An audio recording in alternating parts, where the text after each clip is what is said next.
Розчитали 5 FPV-шок тільки вмазало по нам. Легендарний танк «Носоріг», який пережив купу всього за півроку. Леопард їде до 90 км за годину, якщо толковий леопард.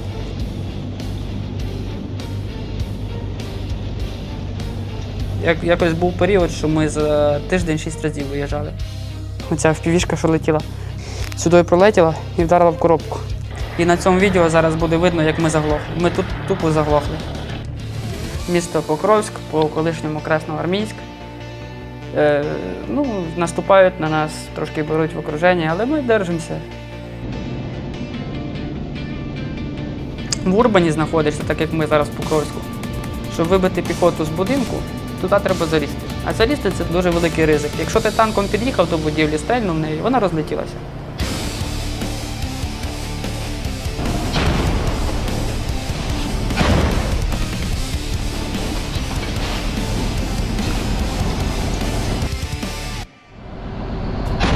Останні 6 чи 7 виїздів, які ми працювали в основному по будівлях, в яких сиділи дронщики, де була піхота, де можливо, була складена зброя, боєкомплекти і мінометники.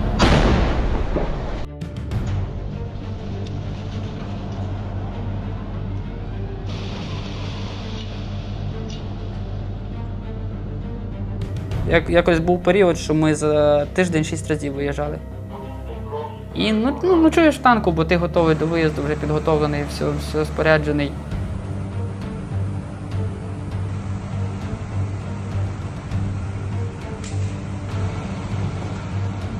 Ніч чергуєш в танку, спиш в танку і зранку виїжджаєш на відпрацювання.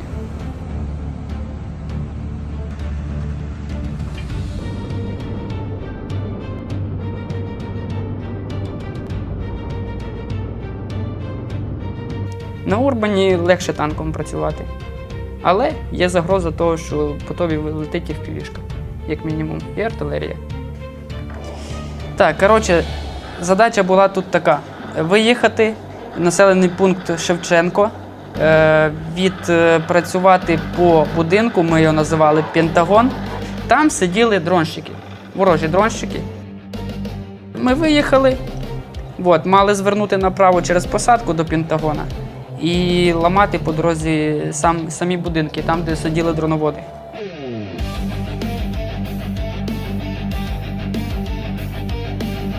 Тут на відео, до речі, видно, що по нам вже почали FPV-шки падати. Ось. В цьому моменті ми мали звернути направо і уїхати. І тут по нам вже почали пристрелюватись, нам дали команду на відкат. Ага, я бачу, там мінометка прилетіла чи що? Так, там мінометка прилетіла і зараз по нас ще FPV-шка впаде. Ага. І ми почали розвертатися. Ага, і вон ще одна мінометка. Тобто там міномет по вас почав пристрілюватися? Так, і міномет, і FPV-шки, і бомбери були. Але в леопардах є така штука, я б не сказав, що товста броня, але вона захищена. Розчитали 5 FPV-шок тільки вмазало по нам. І от знову ж таки розрив міномета. Так, розрив міномета, це вже по нам пристрілювалися. Якби ми чуть швидше уїхали, він попав по нам. І ось на цьому моменті, і улетіла. Ця FPV-шка, що тільки що впала, вона пробила нам коробку. Через мангал пропалила коробку і ми заглохли. Певний відрізок ми ще проїхали. І на цьому відео зараз буде видно, як ми заглохли. Ми тут тупо заглохли.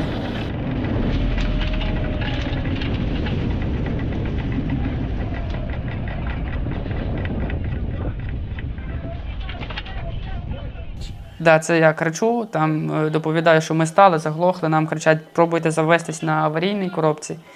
І над нами зараз буде звук, почуєш. Що літала FPV-шка, вона думала, що ми виліземо, так як ми заглохли.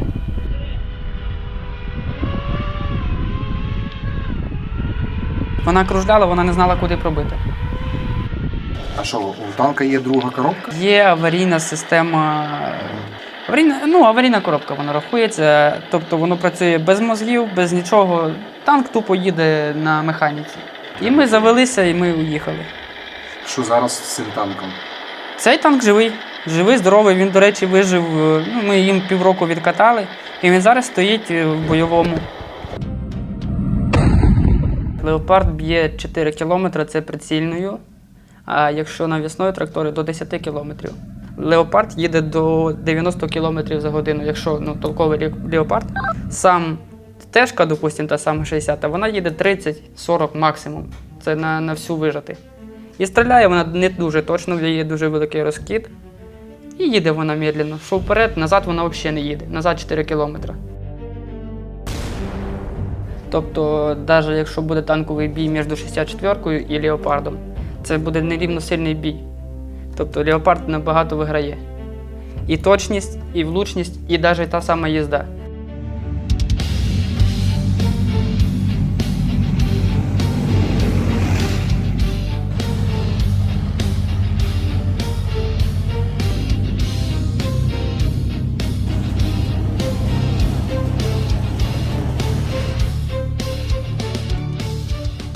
Армія багато чому вчить. Багато вчить думати, ти виживаєш, ти думаєш, як тобі вижити. Якщо ти навчишся в армії виживати, ти будеш жити в цивільному житті. Мене на відбірковому етапі кинули зразу в кулеметники. Так як я строїтелем був, то я вкладав бруківку, то виходить, що мене кинули так, як я крепкий в руках, і крепке здоров'я маю. Мобілізований. Так, мобілізований. Зараз ще буде кап. Я відучився БЗВП, приїхав з навчання з мінометників, я став головним сержантом роти.